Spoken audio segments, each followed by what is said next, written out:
బార్బటీ పిక్కలతో కూర ఎలా చేయాలో చూద్దాము. ఈ కూర చేయడానికి 250 గ్రాముల బార్బటీ పిక్కలు తీసుకున్నాను. అలాగే 5 టొమాటోస్, అవి ఇంత చిన్నగా కట్ చేసుకున్నాను. తర్వాత ఉల్లిపాయలు వచ్చేసి ఒక 2 తీసుకున్నాను. ఇప్పుడు ఒక 2 స్పూన్ల వరకు నూనె వేసుకొని మనం కట్ చేసుకున్న ఉల్లిపాయలు వేసేసుకోవాలి. అవి వేసుకున్నాక ఒక స్పూన్ నిండా అల్లం వెల్లుల్లి పేస్ట్ వేసుకోవాలి. అది అయ్యాక మనము కడిగి పెట్టుకున్న బార్బటీ పిక్కల్ని వేసేసుకోవాలి. ఇదంతా వేసుకున్నాక బాగా కలుపుతూ ఉండాలి. మనం కాసేపు కలిపి అలా ఉంచాక కొంచెం ఈలోపు వేగుతూ ఉంటుంది.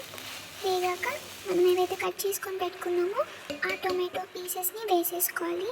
ఇవన్నీ వేసుకొని కలుపుకోవాలి. టొమాటోలు మామూలుగా కొంచెం ఉడకడానికి టైం పడుతుంది కాబట్టి అది చూసుకొని జాగ్రత్త వేసేసుకొని ఆ తర్వాత పచ్చిమిర్చి ఒక 2 ఇలా కట్ చేసుకొని వేసుకోవాలి. ఆ తర్వాత పసుపు ఒక స్పూన్ వరకు వేసుకోండి. ఒకవేళ కావలిస్తే ఒక 1.5 స్పూన్. ఇప్పుడు ఒక స్పూన్ నిండా ఉప్పు తీసుకొని వేసుకోండి. ఇలా అయ్యాక ఇప్పుడు బాగా కలుపుకుంటూ ఉండండి. బాగా మిక్స్ అవ్వాలి.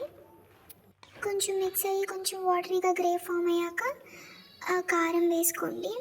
1.5 స్పూన్ కారం. ఒకవేళ ఉప్పు సరిపోలేదని అనుకుంటే కొంచెం ఉప్పు కూడా వేసుకోండి. ఇవంతా వేసుకున్నాక ఇంకేముంది, కలుపుకోవడమే. ఇలా కాసేపటికి మనకి కన్సిస్టెన్సీ వస్తుంది.